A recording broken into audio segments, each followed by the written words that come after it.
right, we're going to figure out who has the AFC North edge. So by division, which team has the edge in defense? Who do you see as the best defense in this division? The Bengals. I'm just kidding. I'm just kidding. I just wanted to see your reaction. But I'm sorry, Bengals fans, if you don't like that or you think that was mean of me, but that's how bad your defense is, okay? It's a joke. That's how bad it is. I'll go the Steelers. I don't know if I'm saying the Steelers because that is what it will be, or that's what I think it will be, or if that's what I think it should be. The Steelers have been top 5 in defensive spending over the last 4 years. So the Steelers defense better be damn good. And the Steelers bring back a ton of production defensively. Of course, Cam Hayward had his kind of mini hold in. I don't think that's going to be an issue or an overly big distraction for the Steelers defense as a whole, but they do bring back Cam Hayward. They bring back TJ Watt, obviously right there between Cam Hayward and TJ Watt. That's 20 sacks that you're returning from last year just in those two alone. They made some strange moves in the secondary, swapping old expensive players for other old and expensive players. So I don't really know what that's expected to do there, but still, I don't think that secondary is going to take a massive step back. I mean, the Steelers were an elite run defense last year. I expect them to be an elite run defense this upcoming year as well. They were top 10 defense in the NFL this past year. I expect them to be a top 10 defense in the NFL this upcoming year. So I think with all the questions that you might have offensively as far as the Steelers are concerned about what Aaron Rodgers looks like this upcoming season, what he looks like getting very little offseason work in his first season with this first and probably lone season with the Pittsburgh Steelers, I think one thing that you can depend on as far as the Steelers are concerned is that they're going to be elite defensively and they're going to be reliable defensively. So I agree with everything you just said about Pittsburgh and that strength, but to me, it's not the best defense in the division. That belongs to the Ravens. And last year, I think we had to accept that last year was a bit of an adjustment, the defensive coordinator position for them in the early portion of the season. Obviously, Michael McDonald leaves, becomes the head coach for Seattle. Zachary Orr comes in, first-time defensive coordinator for Baltimore, which always has a bit of a learning curve. And the funny thing is, by the end of the year, it was, again, what we're used to from Baltimore, a really, really solid defense. They have Malachi Starks. Jair Alexander is going to be healthy this year. They've got a defensive line that's really deep. I thought it was interesting. The pressure rate last year was average, but they were second in sacks, and they have more talent up front now. So I just feel like at all levels of the defense, the Ravens are just a little bit better, and they're a little bit more familiar in year 2 of this system to give them a real advantage, I think, to see the best of what that defense can be. So Baltimore's still the cream of the crop and one of the best teams in the AFC, but certainly the best team in their own division on the defensive side of the ball for me. Although a lot of credit to Pittsburgh, the only other team that belongs in that conversation. What about the quarterback position? This is where things get sparsy, right? Like, because the quarterback, who has the best quarterback in the AFC North? This is the age-old question, not the age-old question, but this is like the major question that I think has been surrounding the AFC over the last few years. It's, look, Patrick Mahomes, Josh Allen, Joe Burrow, Lamar Jackson, the best 4 quarterbacks in the league, and you can rank them however you want to, and you're not wrong. But I lean and pay no attention to the helmet behind me. Joe Burrow. Joe Burrow is the best quarterback in that division, and I think the Cincinnati Bengals have the best advantage at the quarterback position. Look, if the Bengals defense was an absolute doo-doo, we would be talking about Joe Burrow much differently than we are now. We're kind of overlooking the Cincinnati Bengals because their defense is so atrocious. Look, Joe Burrow had the best statistical season of any quarterback in the National Football League this past year.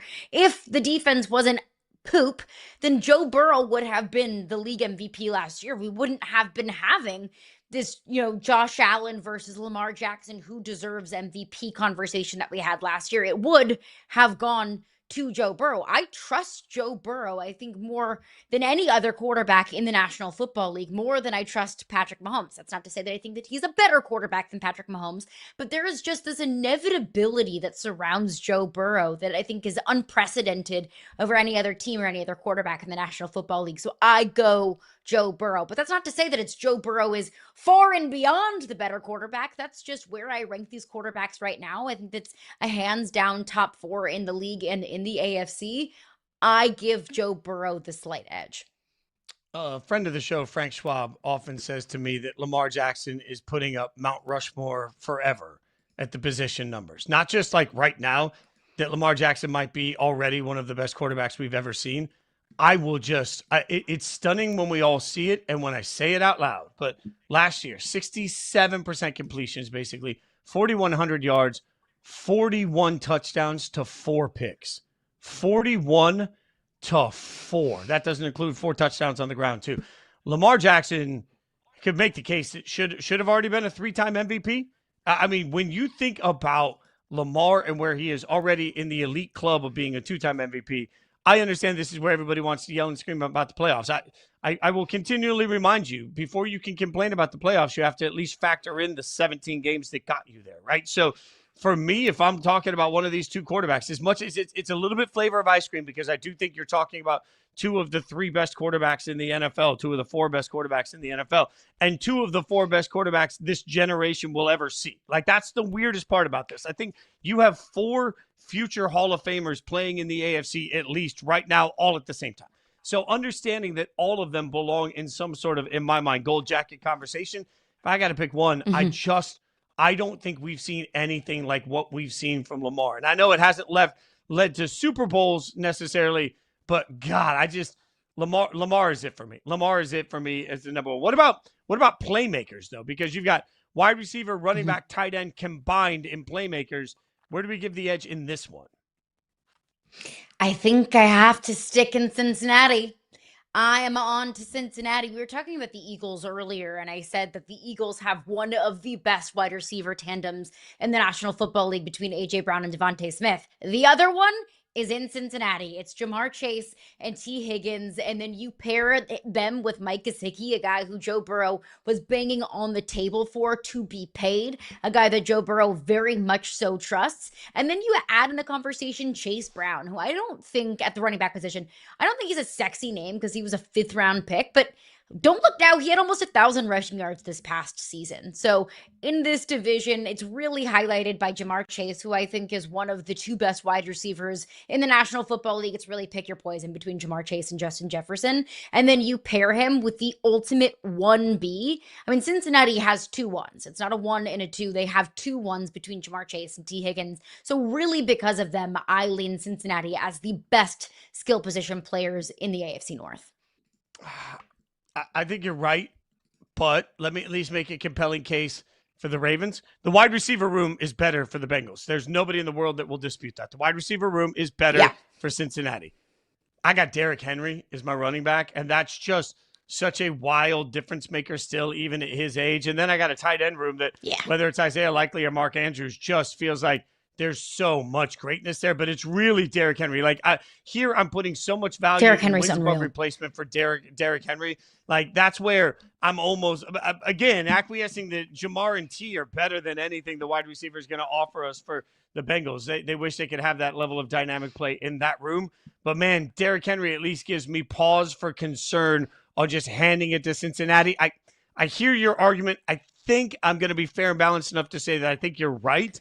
But man, I don't know. Derrick Henry makes it tougher. What about head coach? Because I mean, if we're talking head coach, controversial take, I'm just going to stick with Tomlin. Tomlin makes chicken salad all the time. That's fair. You know what I'm saying? Like, I'm just going to, like, Tomlin's over here. Like, I like my best coaches to be in an episode of Chopped. They open up the basket and they're like, what am I cooking with? Right? Like, so if I'm Harbaugh, I'm opening up the basket. I'm like, I've got filet. I've got Lamar, the best ever. Like, or one of the best ever. If I've got Zach Taylor, I open up the basket and I've got just a bunch of quality ingredients that are unbelievable.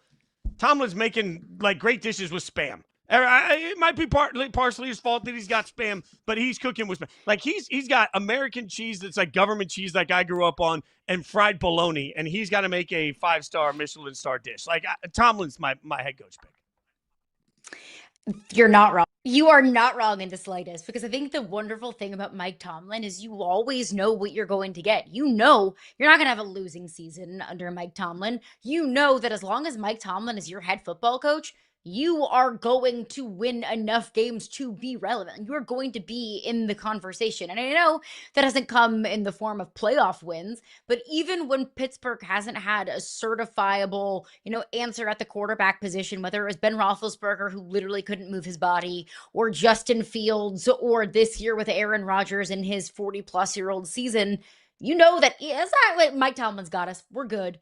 there is a certain level of I think, just credit that we have to give Mike Tomlin for that. I'm with you. He's going to be wearing a gold jacket very here soon, but I will give a very fair argument to John Harbaugh. I think that the AFC North is full of great coaches, and it is John Harbaugh and it is Mike Tomlin.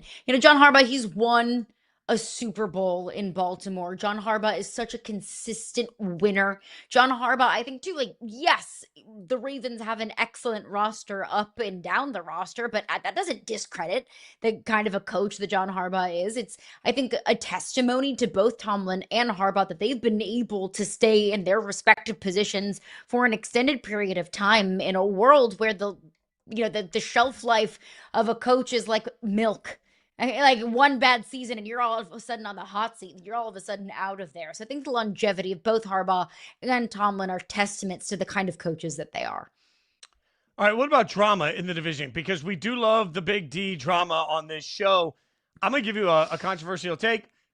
Drama, the biggest drama in this division belongs to the Pittsburgh Steelers. Look, I know where everybody's going to go, but I'm just saying, Aaron Rodgers. I mean, when this team starts hot, immediately, every show is going to say, oh, Aaron Rodgers headed to the Super Bowl. Are the Steelers Super Bowl contenders? Can the Steelers take down the Chiefs? That's going to be the narrative when they just float through just the soft-ass schedule that they start this season. That's not drama. And then they hit the meat. No, then they hit the meat. Then they hit the meat, and all of a sudden, this entire thing implodes. And when I believe the Steelers are going to finish with a losing record for the first time in Tomlin's career. You want to tell me that won't be by week 13, 14, it's going to be Aaron Rodgers every week on Pat McAfee's all we're going to talk about. And when is Mike Tomlin going to leave the Steelers? Like, that's real drama that is just going to be shoved down our throats week in and week out by the middle of the season. If they're good, it's too much drama because they're not as good as people think they are. If they suck, it's too much drama because they were never as good as people thought they were. And all of a sudden we get drama both ways.